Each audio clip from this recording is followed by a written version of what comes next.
Buonasera a tutti.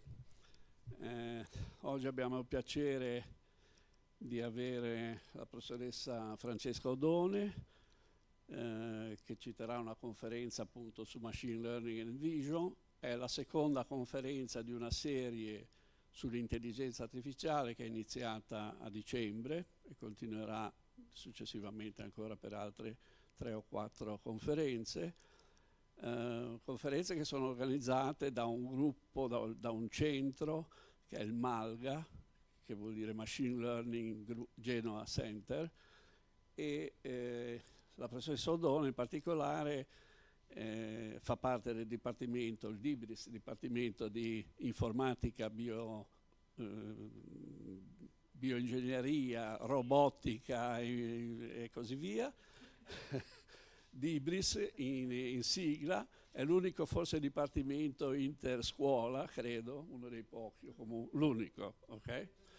La professoressa Odone, mi fa piacere, per me fa parte della sezione di scienze, si è occupata di percezione visiva e di elaborazione di dati ottenuti con l'acquisizione di immagini, quindi esame e analisi di immagini, ha svolto attività in vari campi e ha applicato queste tecniche di machine learning e di intelligenza artificiale in settori molto diversi tra di loro. Io ho guardato le sue pubblicazioni e ho visto che ci sono pubblicazioni che vanno dall'analisi delle immagini per lo studio della prostata o dei problemi della prostata invece a elaborazione di immagini di immunofluorescenza e così via.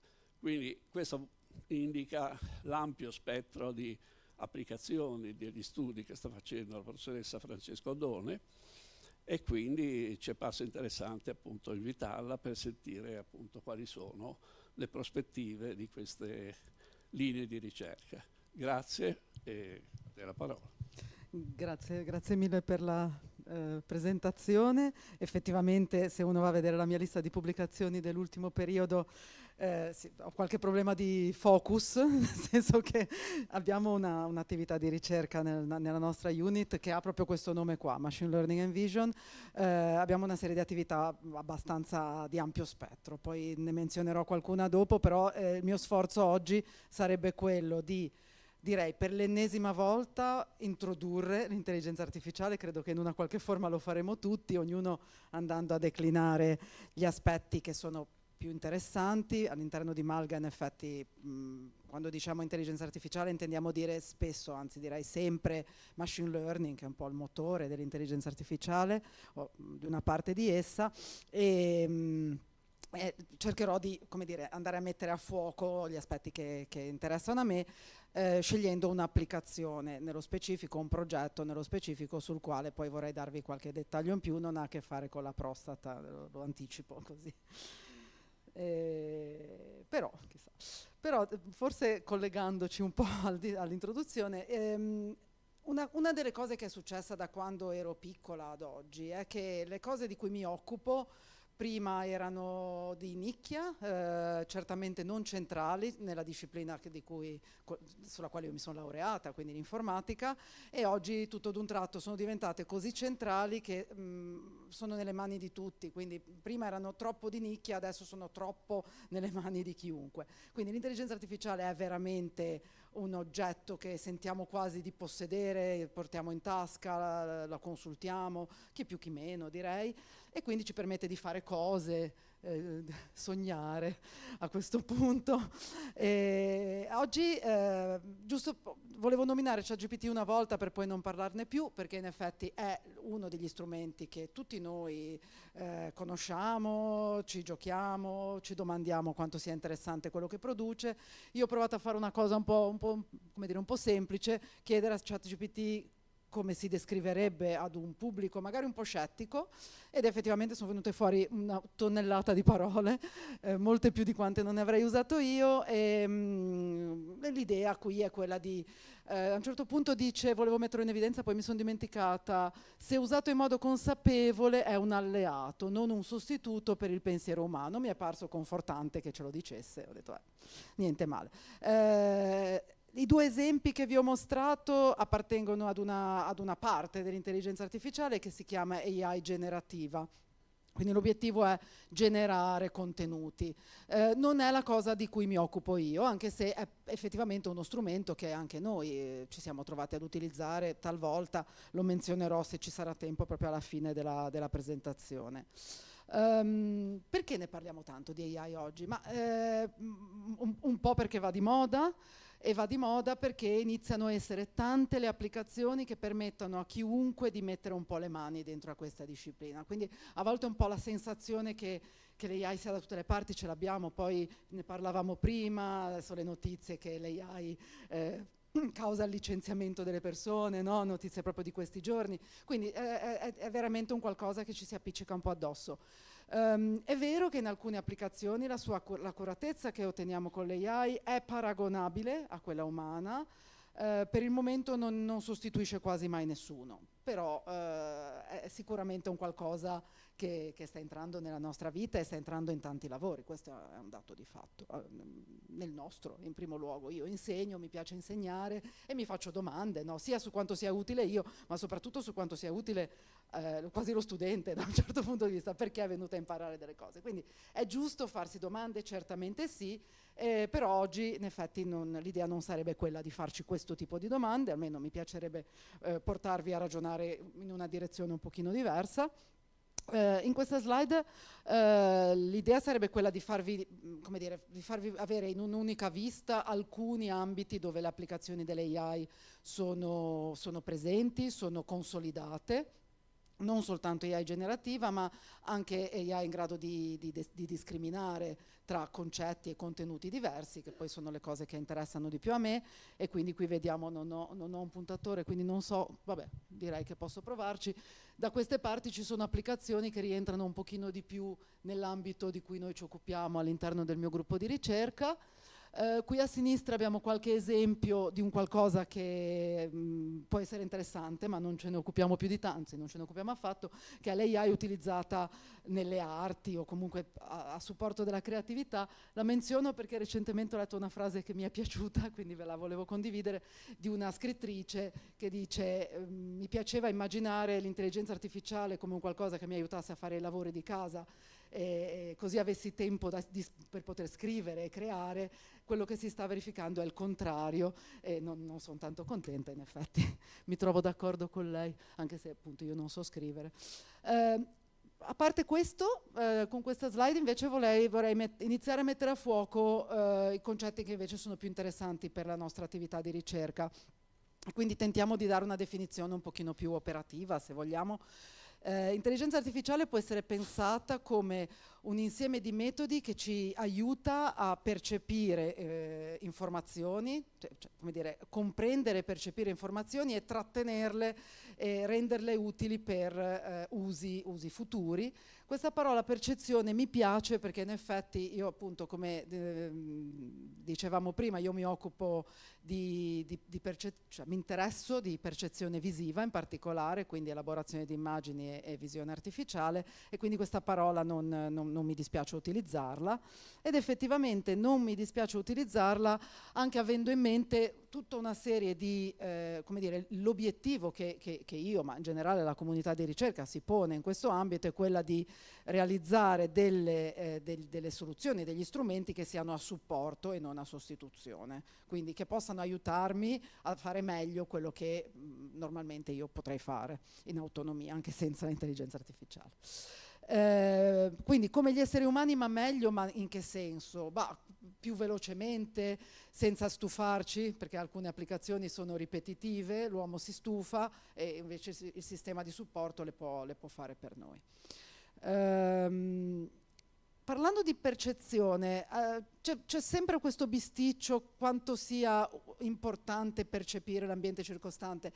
a me forse è la cosa che mi ha affascinato di più del mondo dell'ambito di ricerca su cui lavoro da tanti anni. Non è che mi sia spesso interrogata, almeno in passato, su quanto percezione fosse sinonimo o legato all'intelligenza, anche se è vero che nell'ambito dell'intelligenza artificiale la percezione visiva è un elemento importante, cioè se vuoi avere un agente che sia in grado di fare delle cose deve in qualche modo adattarsi all'ambiente circostante, deve capirci qualcosa. Però è vero che nell'evoluzione degli esseri viventi il fatto di essere in grado di vedere il cibo e di percepire il pericolo ha sicuramente funzionato bene, cioè è stato un asset importante nel percorso evolutivo. Talmente importante che per noi oggi l'aspetto di percezione visiva non è visto come un problema difficile molto spesso. Quindi, vabbè, qui c'è questa striscia di Peanuts dove c'è un dialogo tra due fratelli e lui cerca di farle capire, di farle descrivere un'immagine, dimmi quante cose vedi, e lei dice tutte. Cioè, è ovvio, vedo tutto quello che c'è da vedere. È un po' il modo in cui ci si pone quando si pensa all'intelligenza artificiale da un punto di vista della percezione, è questo, cioè stiamo parlando dell'ovvio, però non è ovvio. E questo lo possiamo vedere andando a scorrere velocemente la storia dell'intelligenza artificiale in quelli che sono stati due momenti essenziali. Allora, a sinistra vediamo la scacchiera, no? Quello che è un'attività difficile, cioè quella che l'uomo percepisce come un'attività difficile.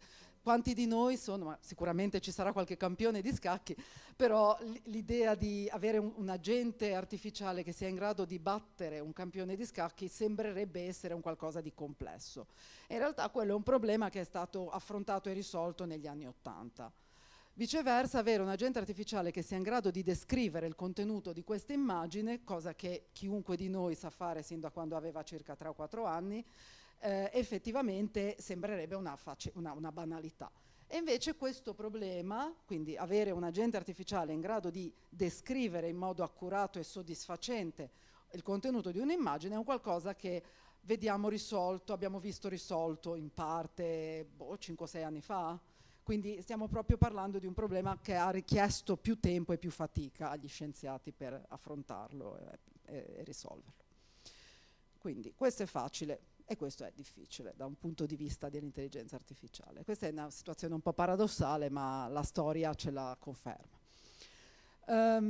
Quando parliamo di percezione visiva facciamo riferimento a un processo dove il punto di partenza della storia sono dati visuali, visivi, quindi immagini, in particolare immagini digitali. E qui abbiamo un problema perché effettivamente, io continuo a volerlo usare come puntatore ma non lo è, perché effettivamente quella foto laggiù, non vi dirò chi è, una persona che sta facendo surf, noi la potremmo descrivere con tante parole, però se io vado a guardarla un pochino più da vicino, quindi faccio uno zoom su quel quadratino, vedo effettivamente una mappa, una matrice di elementi che non sono altro che numeri, quelli che chiamiamo pixel.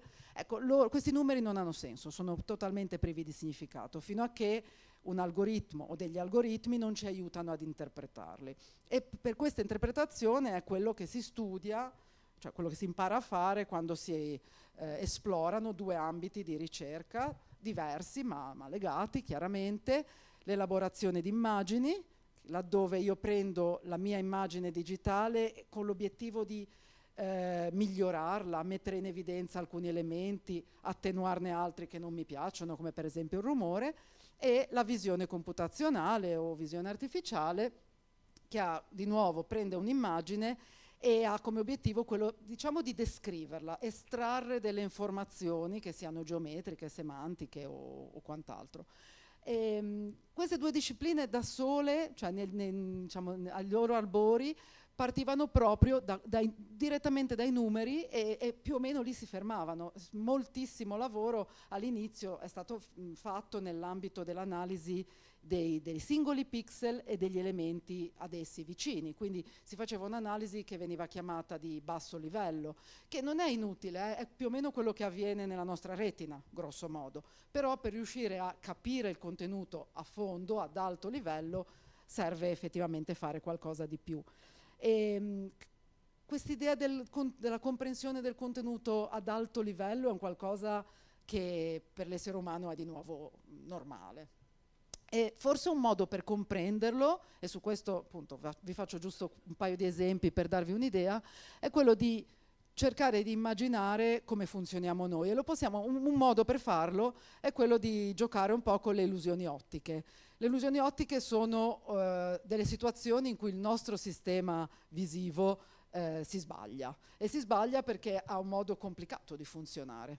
In particolare è in grado di sfruttare cose che conosce bene, quindi enfatizzare o ritrovare pattern noti, ed è in grado di mischiare elementi di analisi nel piccolo, nel locale, con analisi più globale. E questa è una cosa che funziona bene e ogni tanto ci frega un po'. Quindi vi faccio giusto 2 esempi semplici, se ci riesco. Vabbè, questo è un primo... tanti di questi esempi li avrete già visti, alcuni sono molto famosi. Questo è un esempio che ci ricorda che nel nostro sistema visivo la dimensione vera delle cose non è sempre così importante. Questi 2 mostri sono, come numero di pixel, sono uguali, però in effetti noi ne percepiamo come molto diversi, perché la prospettiva nella quale sono immersi di questo corridoio ci fa percepire quello di destra come molto più grande di quello di sinistra. Questa è una cosa che in effetti per un sistema di analisi di immagini sarebbe invece un problema, se vogliamo, perché guardandoli come numero di pixel sono proprio identici. Un'altra cosa è che siamo bravi a vedere cose che non ci sono, quindi noi vediamo un triangolo bianco al centro di questo disegno, ma a ben guardare non c'è niente, sono gli altri elementi che ci portano a vederlo. Questo è quasi il mio preferito. Questo è un esempio del fatto che l'essere umano usa tantissimo il contesto, quindi non si ferma al dettaglio. Se guardiamo i 2 quadratini, quelli che ho segnato con A e B, come li vediamo? Come sono? Uno chiaro, uno scuro. A è scuro, più scuro di B. Ed in effetti la cosa sembra tornare, ma se io adesso faccio questo, faccio questo trucco, però in effetti è veramente un trucco fatto con PowerPoint. Aggiungo un elemento con PowerPoint, che è quel rettangolo là, che è di un grigio che sembra pescato a caso, o forse sembra assomigliare un po' al grigio di A, e lo vado ad appoggiare. Quello che vedo, creo una continuità e questo mi rompe l'illusione. A e B sono uguali. Sembravano diversi perché nel contesto di B tutto quello che era l'ombra che stava intorno lo rendeva apparentemente più chiaro. E questo, vabbè. A proposito, questo è un discorso un po' diverso, a proposito del fatto che il nostro sistema percettivo utilizza e si riconduce a modelli noti. Il modello per noi più noto, siamo un po' egocentrici forse, è più interessante di quello che abbiamo intorno, siamo noi stessi, quindi sono i nostri simili. Sulle facce noi tendiamo a vedere facce da tutte le parti, quindi queste sono immagini di oggetti che non hanno nulla a che fare, magari qui sono pescati un po' ad arte, ma ci capita spesso, sicuramente a tutti è capitata. Guarda, quella casetta sembra una faccia. Effettivamente gli algoritmi di intelligenza artificiale di oggi, che lavorano un pochino più ad alto livello rispetto al singolo pixel, talvolta sono vittima di questa stessa illusione ottica o di varianti di essa. Sono quelle che si chiamano allucinazioni, o esempi di quelle che si chiamano allucinazioni. Ultimo esempietto, effettivamente prima dicevo noi siamo abituati a guardare nel piccolo e anche nel grande. In effetti siamo abituati a ragionare a più scale, a più risoluzioni. Questo è un esempio di un'immagine mischiata che è stata creata ad arte per far vedere che la stessa immagine, a seconda di come la guardiamo, ci può sembrare 2 cose diverse. Ora non so se tutti alla distanza a cui siete le percepiscono, perché dipende tanto dalla distanza dell'osservatore, ma vabbè, questo signore è abbastanza famoso e se lo guardiamo nel piccolo, quello che vediamo è una transizione verso un'altra persona famosa, ma l'immagine è la stessa, è soltanto rimpicciolita. Allora, un tassello importante che ci ha permesso di passare nella visione computazionale dall'analisi, diciamo, di basso livello, come dire, ci ha permesso di arrivare un pochino più ad alto livello, un pochino più, come dire, funzionare in maniera più simile al sistema biologico, è il cosiddetto machine learning, che è effettivamente lo strumento, la disciplina, la famiglia di metodi, non so come vogliamo chiamarla, attraverso il quale siamo riusciti a creare delle rappresentazioni che ci permettessero di descrivere l'intera immagine e quindi con tutte le sue complessità. Tanti di voi sanno di che cosa sto parlando, quindi faccio soltanto un breve esempio. Quando parliamo di machine learning ci riferiamo ad una famiglia di metodi che ci permettono di creare algoritmi che imparano da esempi, che quindi vengono allenati e non programmati con delle regole specifiche. Nell'ambito dell'analisi di immagini questo è un grande vantaggio, perché le regole su come, diciamo, che ci permettano di descrivere un fenomeno, cioè un oggetto per esempio, non sono così facili da concepire, e quindi con questo approccio le cose hanno funzionato decisamente meglio. Quindi, tanto per fare un esempio, che è un esempio peraltro classico, che cos'è un volto umano? Difficile da spiegarlo a parole. Cioè, soprattutto immaginatevi di doverlo spiegare a qualcuno che non lo sappia, un extraterrestre che è appena arrivato. Non è banale. Molto più facile dire, beh, questa cosa qua. Oppure anche questa. E quindi con gli esempi chiarire che si tratta di un oggetto o di un concetto visivo che è molto variabile. Abbiamo proprio varianti possibili, sono tante. E questo lo riusciamo a fare senza usare una singola parola, essenzialmente. Basta dire questi sono esempi di quello che è un volto umano.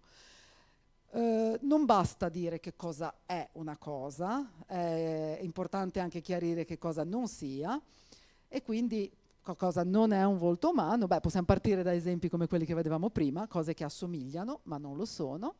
E però è anche importante far presente che il mondo che abbiamo intorno è complicato ed è pieno di esempi di oggetti che non sono una faccia. E questo è un po' il punto di partenza: raccogliere opportunamente degli esempi che descrivano il concetto che ci interessa, e in questo specifico caso anche descrivere che cosa non sia, quindi quelli che chiamiamo esempi positivi e esempi negativi.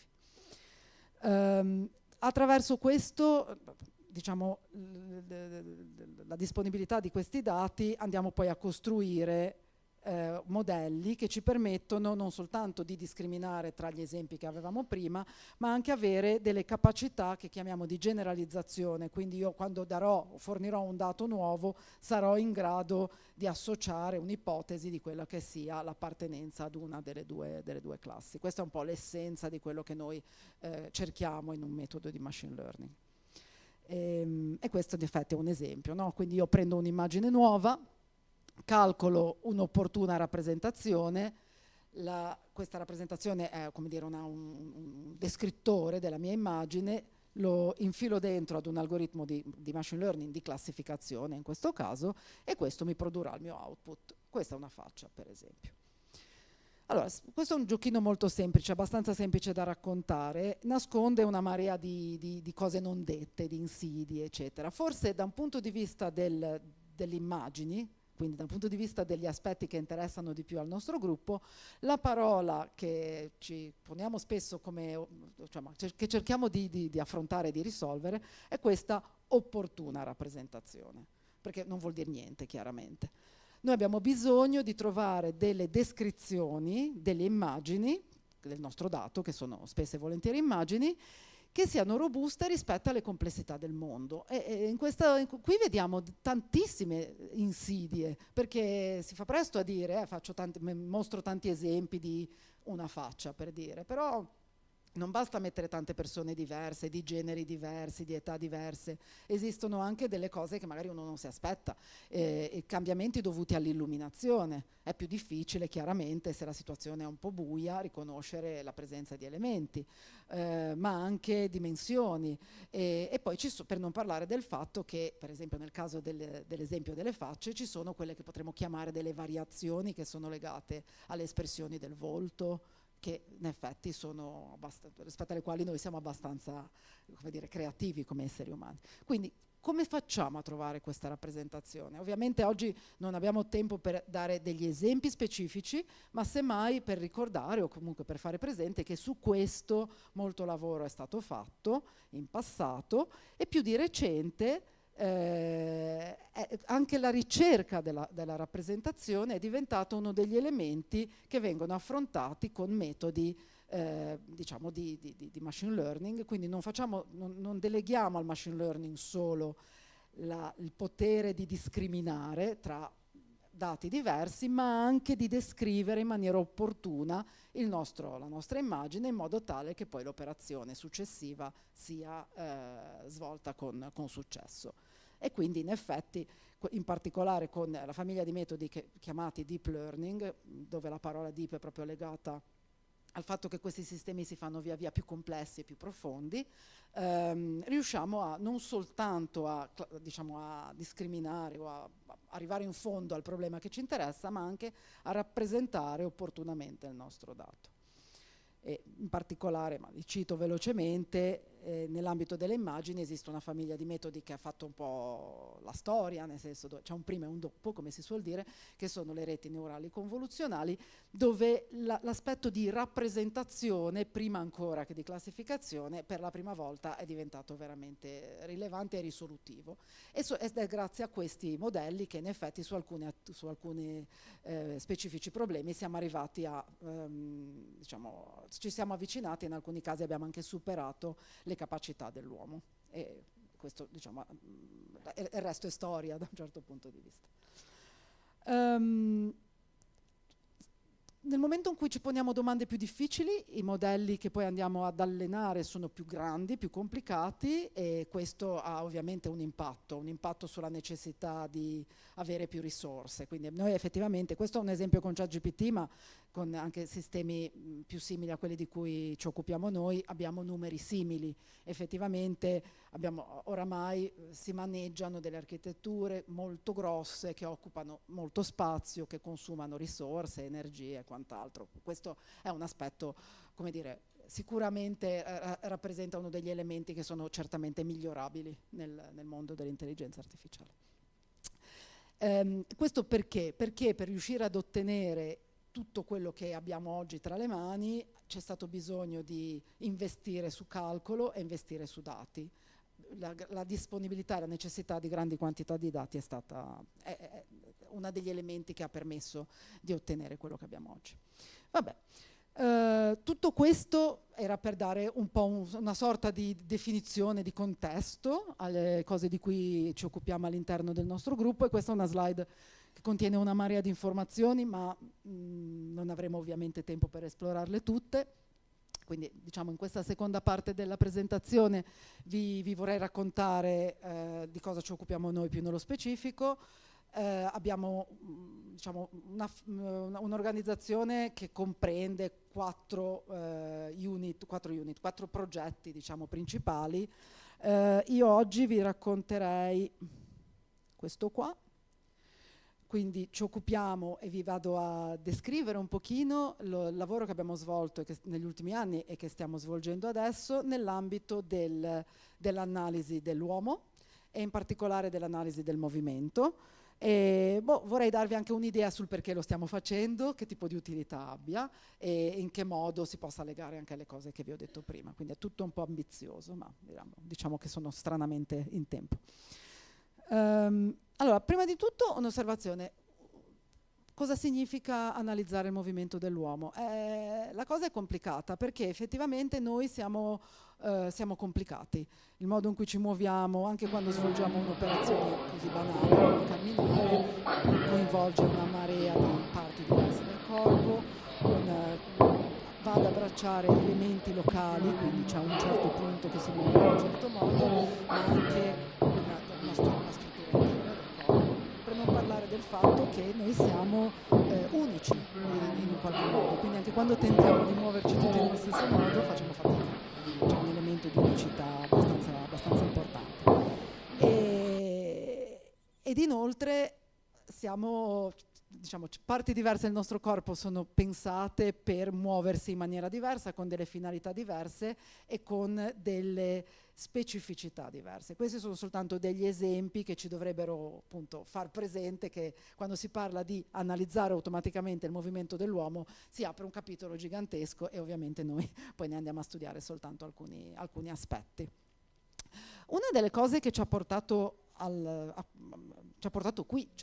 a scegliere di studiare questo genere di problemi è stata una collaborazione di ormai qualche anno fa con degli scienziati cognitivi dell'IT e dei robotici cognitivi, e effettivamente loro erano interessati a studiare in maniera automatica, e quindi il dialogo con noi è iniziato, il movimento dell'uomo, avendo come obiettivo un obiettivo un po' particolare, che era quello di capire in che modo impariamo a muoverci nel modo in cui ci muoviamo ed impariamo a comprendere il movimento nel modo in cui lo facciamo. E quindi nella developmental robotics in particolare si studiano le abilità che ha l'uomo di percepire, comprendere ed eseguire il movimento, e questo permette di capire un po' di cose su come siamo e come funzioniamo. Il fatto di avere dei modelli computazionali che siano in grado di estrarre automaticamente alcune caratteristiche di questo tipo ci permette di completare il cerchio, quindi nel momento in cui lo capisco meglio riesco in alcuni casi a intervenire, a replicare in maniera diciamo naturale quello che è il comportamento umano. E quindi l'idea di inserire dei metodi di machine learning in quest'ambito sembrava e si è rivelato essere una fonte di ispirazione per tutte le persone coinvolte nel progetto. Eravamo partiti imparando tante cose dagli scienziati cognitivi, in particolare cose che io non sapevo. Non è che noi nasciamo vedendo bene, questo forse lo sanno tutti, alla nascita si vede poco e male, ma tra le prime cose che si percepiscono sono i movimenti. Cioè la mamma prima di tutto si percepisce perché si muove vicino a noi, soltanto in un secondo momento la riconosciamo, diciamo, ne riconosciamo il volto, in primo luogo riconosciamo il modo in cui si muove. E dopo qualche mese dalla nascita iniziamo a comprendere alcune proprietà base del movimento e distinguiamo alcune cose più interessanti di altre, e una vera competenza su come si muovano le persone, compreso anche comprendere le azioni e i dettagli delle azioni, è un qualcosa che arriva molto dopo. Io questo l'ho trovato interessante anche perché mi sembrava e mi sembra che ripercorra anche un po' quello che si fa quando si vuole realizzare un sistema di analisi automatica, cioè l'idea di partire dagli elementi di basso livello, quindi riconoscere la presenza di un movimento, per poi arrivare in un secondo momento a fare un'analisi di alto livello, quella che noi chiamiamo normalmente riconoscimento delle azioni.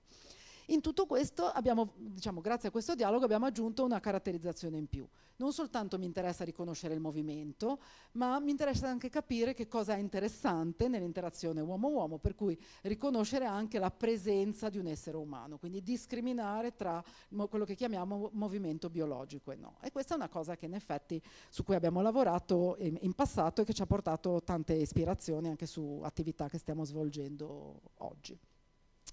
Partendo dal basso, quindi se io parto dicendo, io ho le immagini di cui vi parlavo prima, no?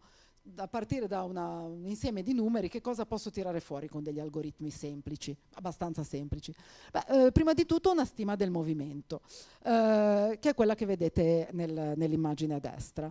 Quel codice colore ci descrive il fatto che ci sono delle aree dell'immagine che si stanno muovendo e si stanno muovendo in una determinata direzione, quindi il colore determina grossolanamente la direzione. E questo è uno degli elementi base da cui partiamo tutt'oggi, cioè che sta proprio alla base di tante delle analisi del movimento che viene svolta tutt'oggi.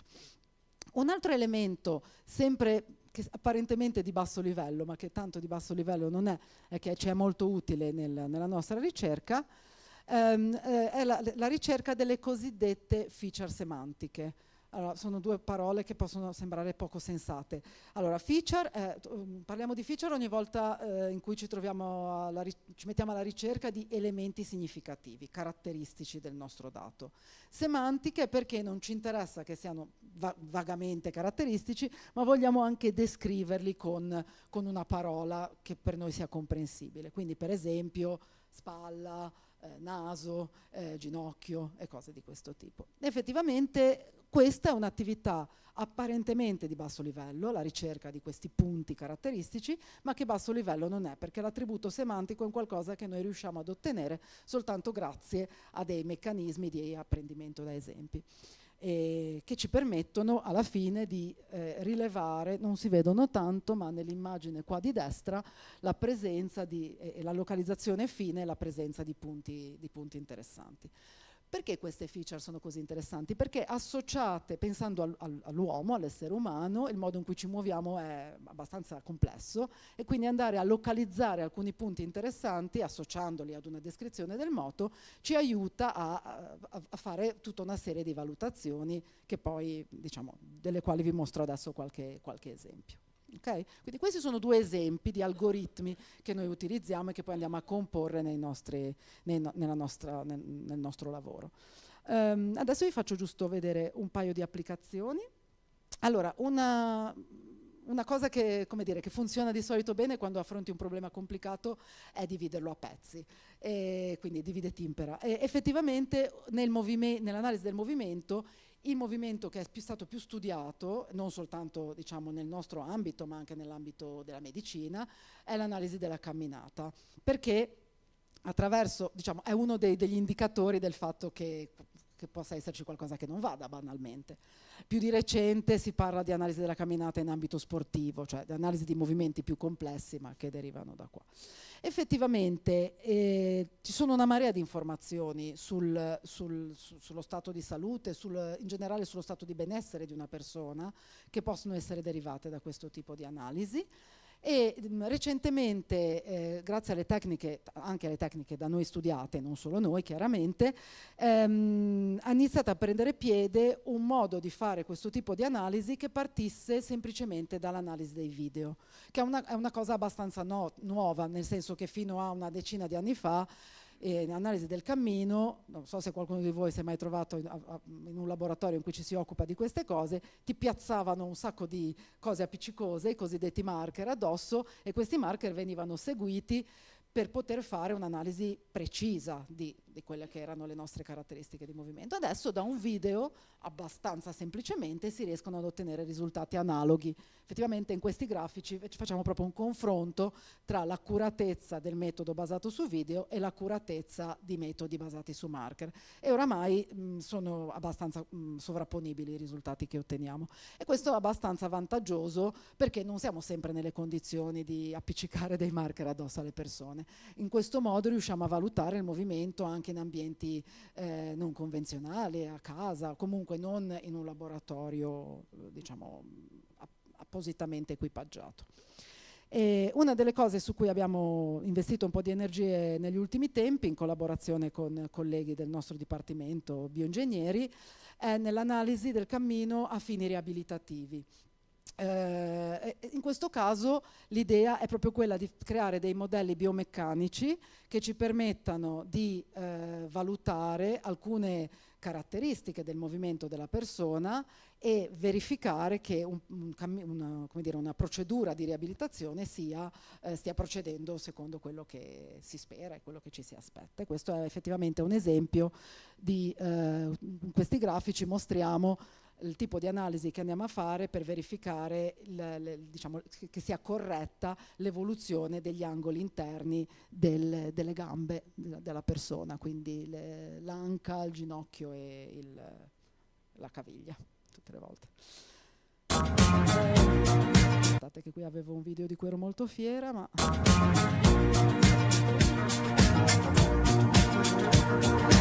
Allora, parte un po' scatti.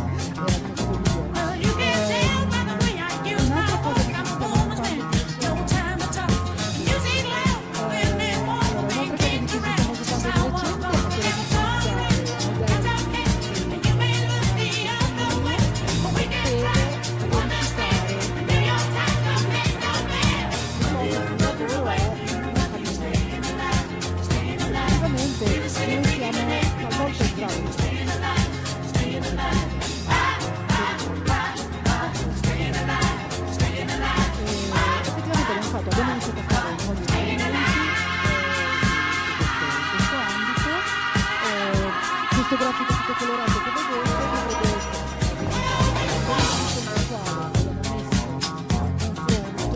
una serie di dati che sono stati acquisiti da persone diverse, quindi un colore è una persona, che camminano, che svolgono un percorso direi confrontabile ma non uguale, e diciamo, da questa analisi è emerso che non siamo sempre diciamo, uguali a noi stessi, ma siamo abbastanza, se messi nelle stesse condizioni di lavoro e di dinamica, siamo abbastanza caratteristici. Quindi vedete che ci sono questi blob colorati che significano i dati presi dalla stessa persona si posizionano tutti vicini gli uni agli altri e un po' separati dalle altre persone. E questo effettivamente non è ovvio che sia così, non è sempre così, perché ovviamente se dovessimo aumentare il numero di persone coinvolte sarebbe sempre meno vero, però diciamo sicuramente questa è un'osservazione che ci interessa andare ad esplorare un po' meglio. Questo è un progetto in corso e questi sono veramente i primi risultati. Se ho tempo vi dico un'ultima cosa poi, perché in effetti sempre sull'analisi del movimento, diciamo un paio di anni fa abbiamo iniziato una collaborazione con l'ospedale Gaslini per andare a studiare una tipologia di movimento dell'uomo un po' speciale, che è quella dei neonati.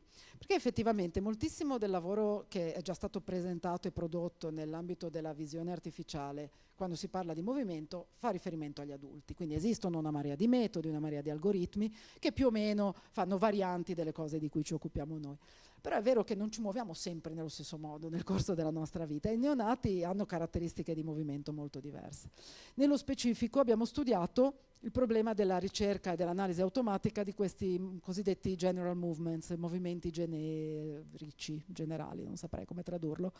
Quindi l'idea che il neonato sia in grado di, cioè abbia dei pattern di movimento che sono caratteristici dell'evoluzione dello sviluppo motorio e che dall'analisi di questi pattern si possano identificare eventuali deficit motori, che è una cosa che succede talvolta per i bambini nati a pretermine. E quindi l'idea, diciamo, di questo progetto, di questa collaborazione era proprio quella di verificare se con questi metodi automatici riuscissimo a discriminare in tempi un pochino più, diciamo un filino più in anticipo rispetto a quanto non si faccia normalmente l'eventuale presenza di deficit motori.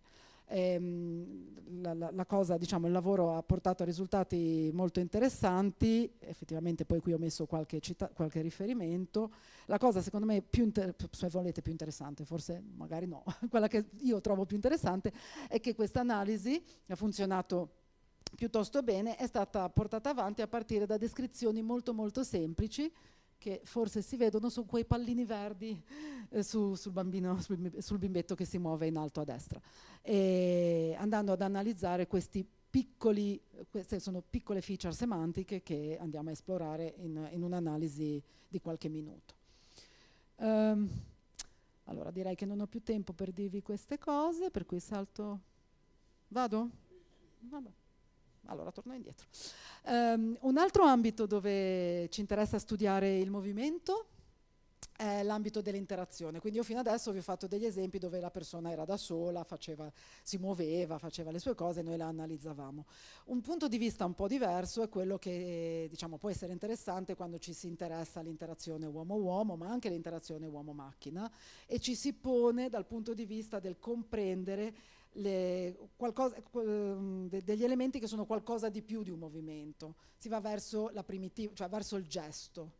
E, effettivamente nell'ambito dell'analisi delle interazioni sociali si possono imparare una marea di cose interessanti. Il primo tassello che noi abbiamo messo è stato nell'ambito dell'analisi delle interazioni tra due persone, quindi interazioni diadiche cosiddette. E qui vediamo effettivamente un esempietto che, se riesco, faccio partire il video. No, non ci riesco. Eccolo.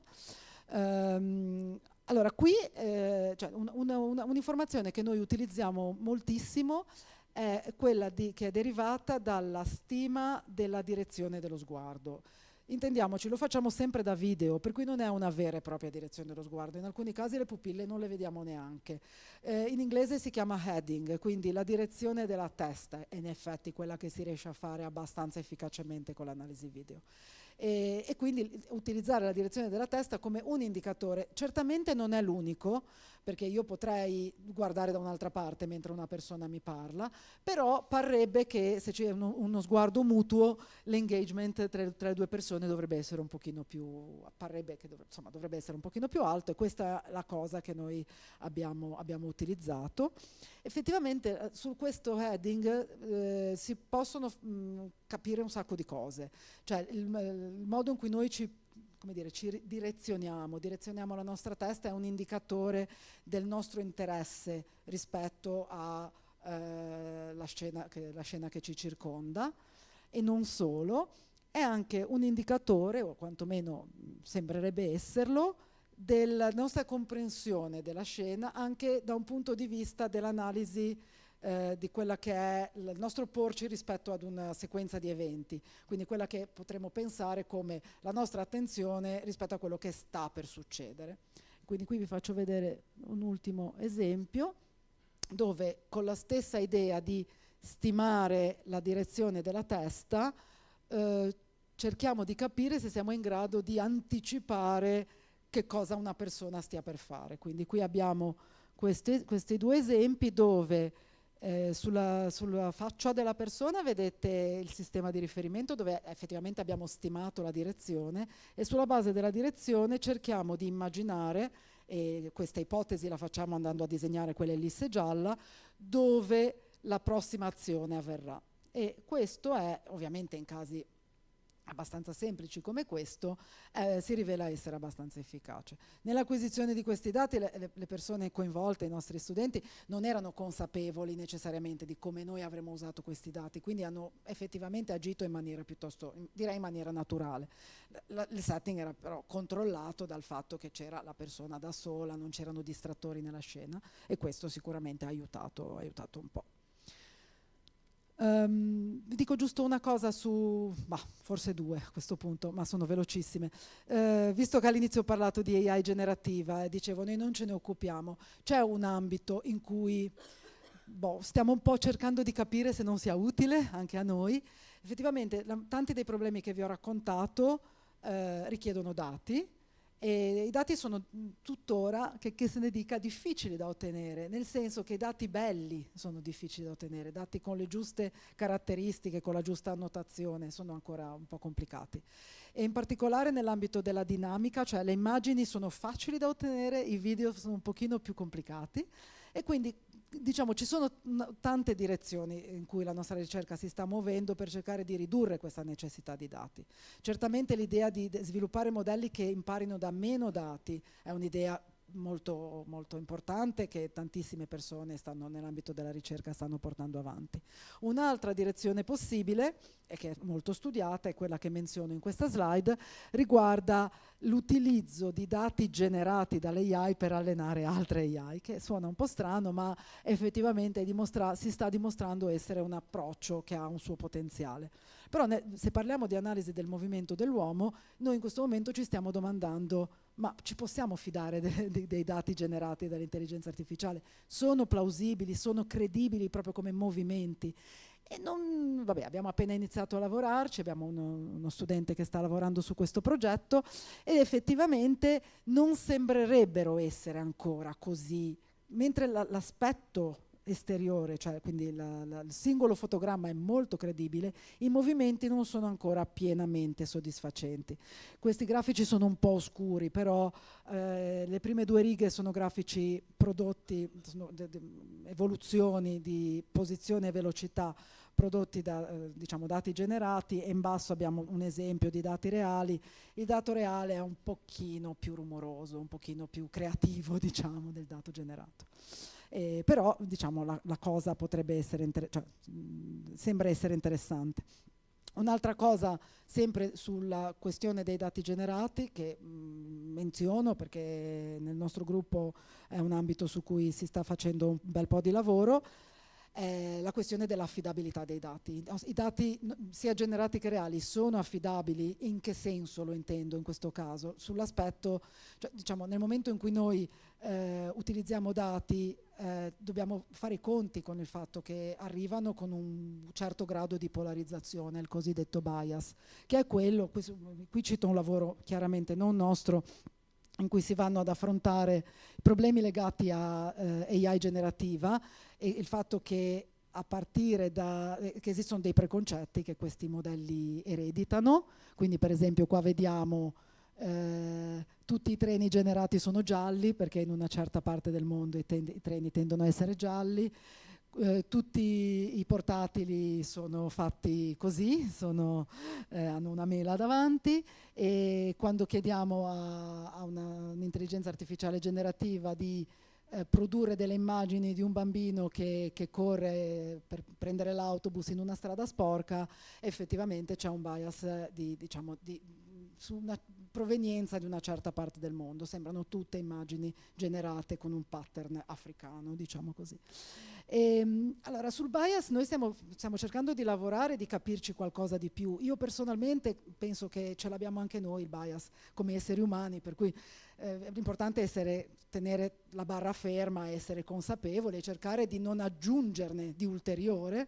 Nel caso di movimenti generati, effettivamente il bias è un qualcosa che ci preoccupa, rispetto al quale stare attenti, perché noi vorremmo ripercorrere e ripetere la stessa generalità e le stesse come dire, caratteristiche del movimento dell'essere umano, niente di più e niente di meno, quindi, però è un ambito interessante. Niente, direi che è l'ora dell'aperitivo o qualcosa del genere, quindi salterei. Volevo giusto approfittare in quest'ultima slide per dire che all'interno della nostra unit ci sono in questo momento un bel po' di persone, oltre a me diciamo abbiamo il gruppo delle persone un po' meno giovani, sono Nicoletta che è qua, Vito e Matteo, e poi abbiamo un certo numero di dottorandi e postdoc, diciamo persone varie che lavorano con noi in tutti questi progetti che vi ho menzionato e in altri ancora. E niente, se volete sapere di più, qui ci sono un po' di link che possono essere interessanti. Direi che mi scuso, è stata...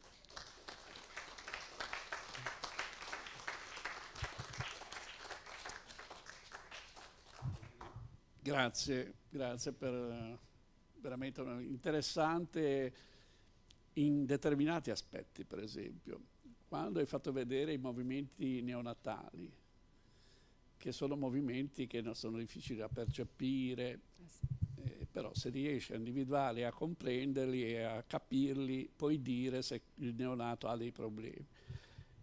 Mi veniva in mente la stessa cosa per un adulto. Una patologia neurodegenerativa inizia con delle piccole modifiche di movimenti che non si riescono a percepire, della faccia, delle gambe, il tremore.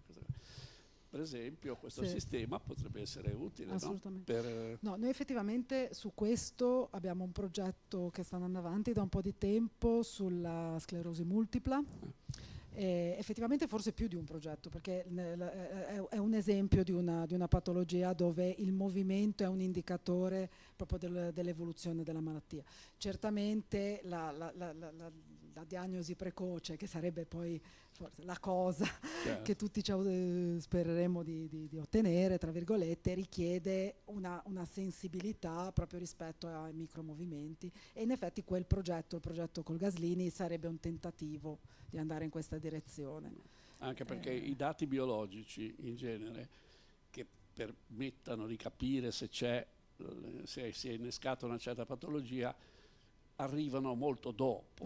Forse questi piccoli movimenti sono ancora prima e ci permetterebero di capire. Ma allora, la cosa che posso dire, proprio facendo riferimento al progetto con il Gaslini, è che i dati che noi abbiamo utilizzato erano dati, diciamo, vecchi, perché per avere una vera ground truth bisogna aspettare che il bambino cresca un po', cioè noi eravamo alla ricerca di un'ipotesi, però per avere una verifica devi aspettare che il bambino abbia circa 3 anni.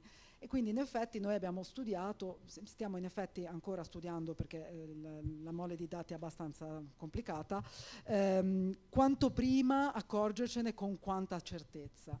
ed effettivamente quando diciamo, il nostro competitor è il medico che non ha, un medico che non abbia partecipato però, cioè che non conosca il bambino nello specifico, ed effettivamente nei primi esami che noi abbiamo, i primi dati che noi abbiamo studiato sono quelli che vengono acquisiti diciamo proprio nei primissimi giorni, cioè alla 40ª settimana, quindi bambino nato pretermine, se fosse nato giusto sarebbe nato alla 40ª settimana, quindi sono bambini veramente molto piccoli, e lì anche il medico non ha certezze, direi esattamente come noi. Poi man mano che si raccolgono delle informazioni in più si riesce a capirci qualcosa. Ci sono domande? C'è qualche... Prego. L'analisi del camminare è rilevante anche in sede giudiziaria, per esempio un caso recente, drammatico, il delitto di Pierina Paganelli a Rimini. Le risultanze delle telecamere non consentono di individuare il volto, però probabilmente l'analisi del camminare potrebbe dare dei risultati. Ed è interessante ricordare che il grande scrittore francese Honoré de Balzac, che aveva una sensibilità e una cultura scientifica grandissime, aveva anticipato questa tematica, aveva scritto un opuscolo, Théorie de la démarche, teoria del camminare. Ah, interessante. Sì, sì, allora, è vero. Effettivamente prima menzionavo quest'idea del riconoscere, cioè usare il modo la camminata come una biometria, se vogliamo, e quindi utilizzarla per riconoscere e distinguere le persone, e questa sarebbe l'ipotesi, sarebbe esattamente questa, quella che vorremmo portare avanti con questo progetto. È complicato. In particolare è complicato farlo in considerazione del fatto che non ci muoviamo sempre nello stesso modo, cioè basta un cambio di scarpe o mal di piedi, diciamo, e il pattern cambia. Però sì, il principio che stiamo provando a seguire in questa attività, in questo progetto, sarebbe proprio questo: riuscire a capire quanto riusciamo ad avvicinarci a quest'idea, perché è vero che in tanti casi il volto magari non è visibile o non è così, come dire, coprire il volto si può, la camminata è un pochino più difficile. Adesso mi è venuto in mente i soliti sospetti e mi sono pensato che poi ovviamente uno può sempre fare finta di camminare in un altro modo, però normalmente diciamo non lo si fa. Ci sono altre richieste, altre domande? Avrei una domanda, ma parto forse da lontano, perché io mi ricordo a fisica seguivo Palmieri, che si divertiva, cioè faceva ricerca e riconoscimento delle lettere con un raggio che random andava a intersecare le lettere. Più o meno le riconosceva. Ma adesso come funziona il sistema? Perché ho capito che poi una volta che avete i dati avete algoritmi e ripetere per trovare questi comportamenti ma come vengono presi questi dati? Cioè, allora, dipende dai dati. Circa, no, chiedo. Dipende dai dati. Allora, diciamo, tutte le cose che vi ho mostrato oggi, diciamo nella seconda parte, sì, quindi le cose di cui ci occupiamo proprio noi, sono video che possono essere acquisiti appositamente, cioè proprio un video come quando vado, cioè metto il telefono, cioè sì, proprio certo, normale. Sì. E questa sarebbe la nostra idea, cioè questa è un po' la sfida di quello che facciamo, l'idea di utilizzare dati che siano semplici da acquisire.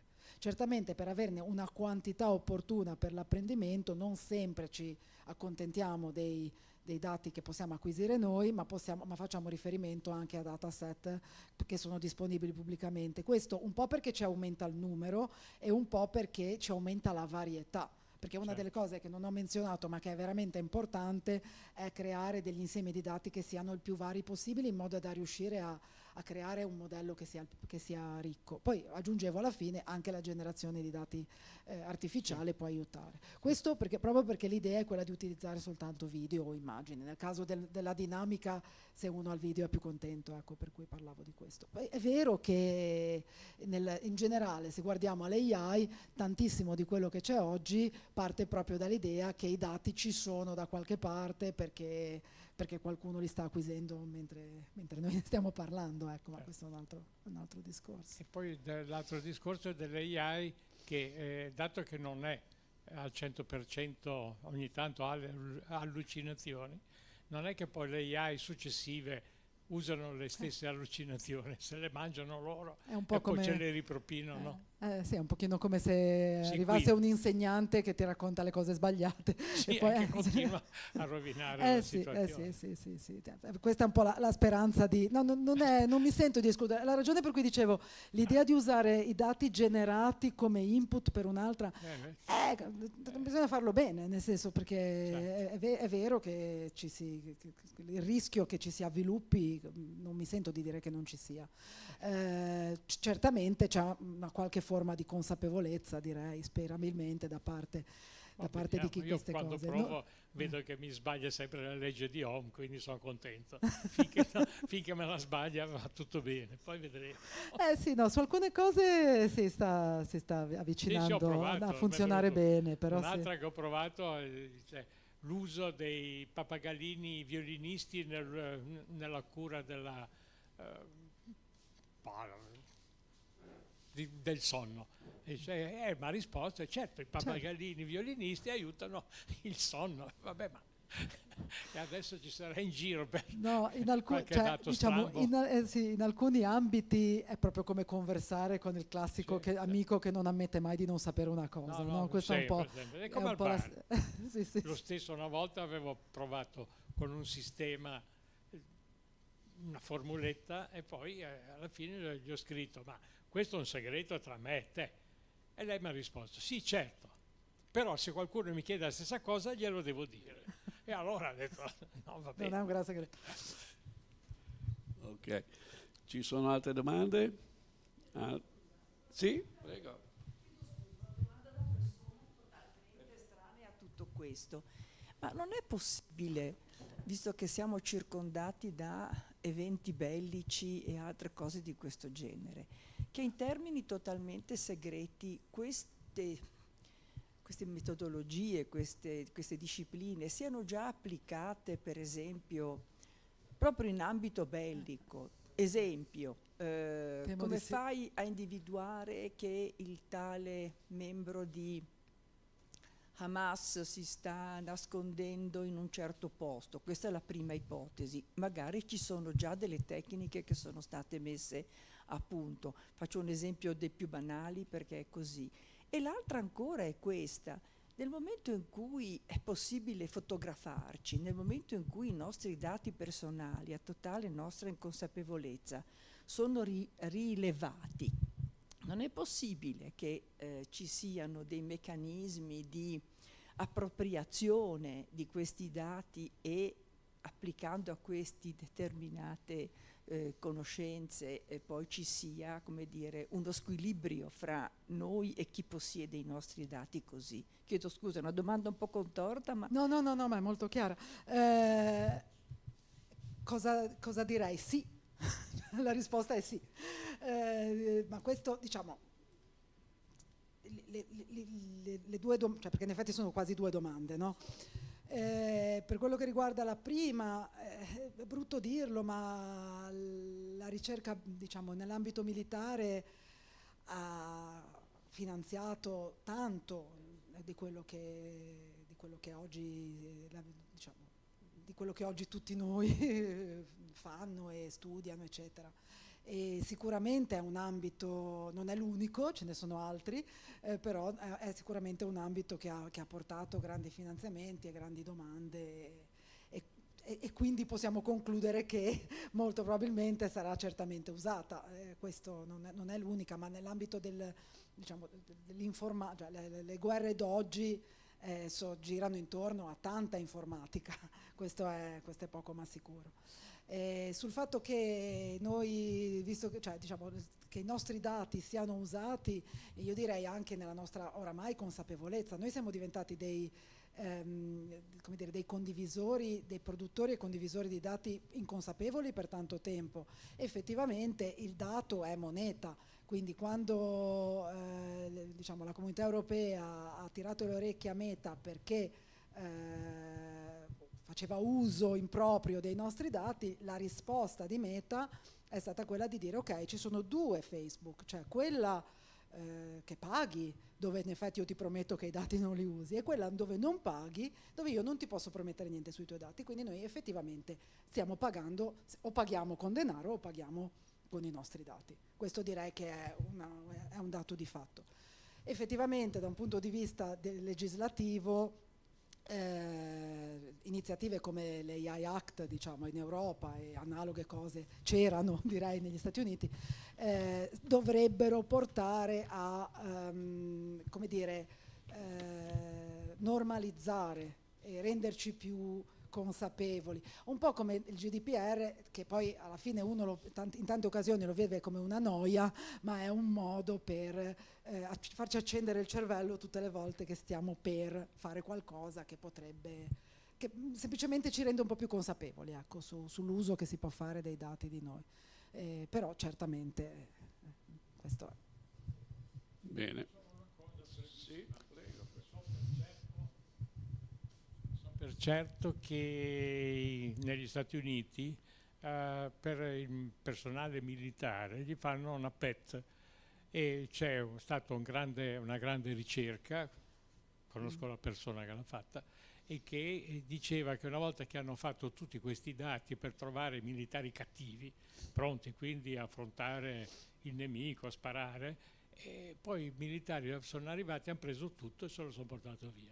E quindi usano questi sistemi per cercare i cattivi. Andiamo bene, ma comunque. Non vogliamo sapere. No, esatto, noi puntiamo sulla medicina.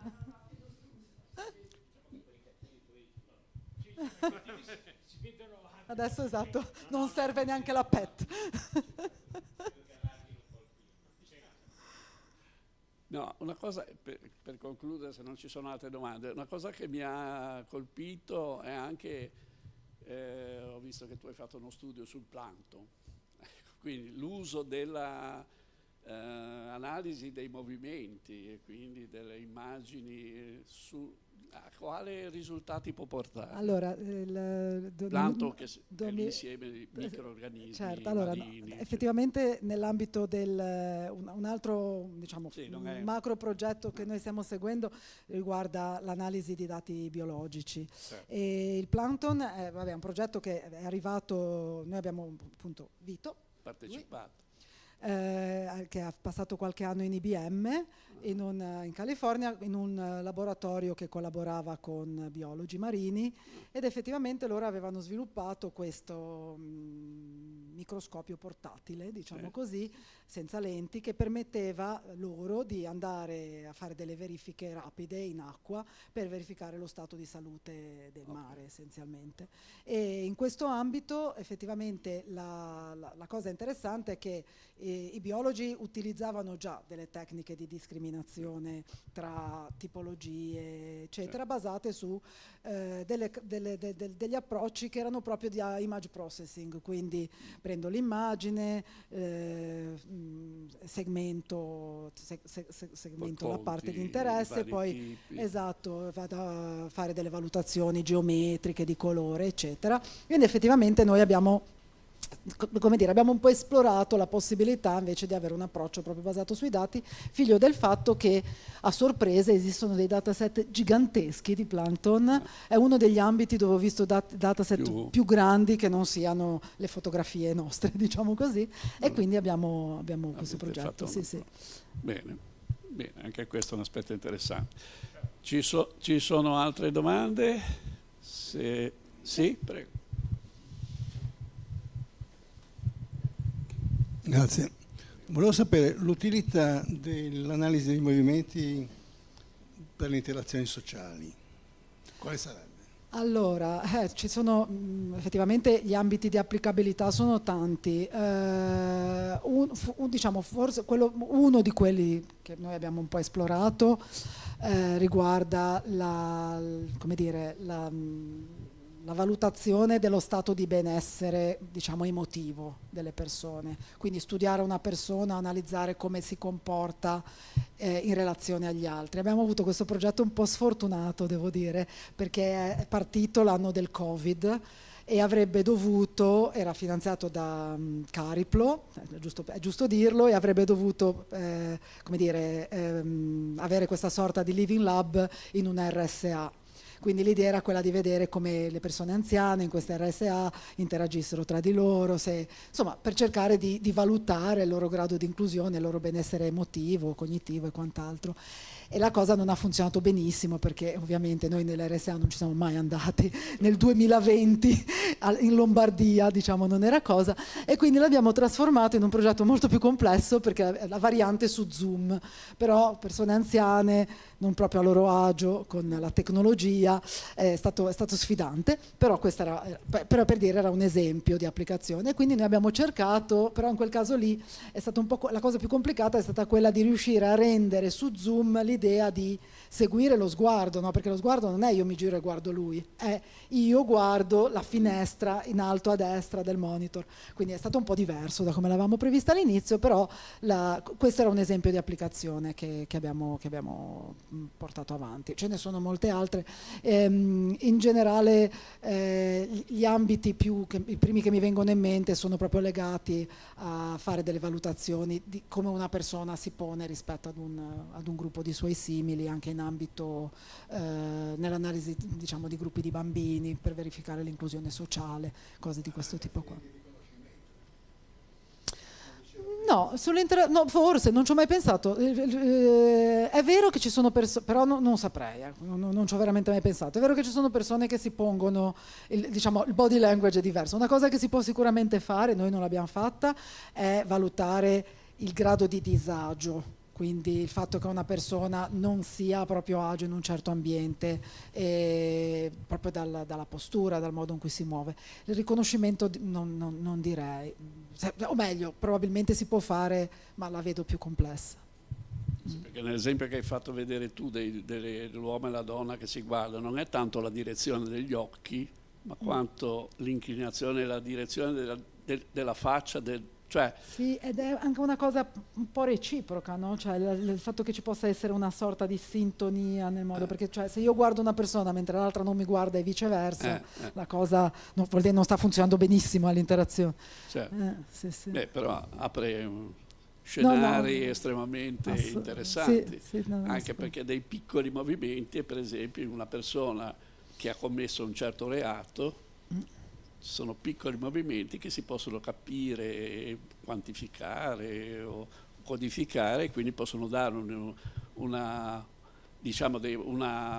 contributo a comprendere se quella persona è stata veramente coinvolta oppure no, quindi aspetti emotivi, legati a aspetti emotivi. Poi in particolare quello effettivamente non l'ho specificato, la maggior parte delle cose che vi ho fatto vedere oggi hanno a che fare col movimento del corpo. Sì. E sul volto si apre Certo. proprio un'altra. Lì in effetti è ricco di possibilità che noi non è che stiamo esplorando. Bene. Direi che se non ci sono altre domande possiamo fermarci qua. Complimenti, grazie veramente per la tua comunicazione. Vi dico che lunedì 27, sempre alle ore 17, ci sarà il professor Matteo Cappurro dell'Università di Genova e dell'Università di Torino, e terrà una conferenza tra fede, devozione e propaganda, le immagini sacre in AOI, Africa orientale italiana. Scusa. E alla prossima. Buonasera.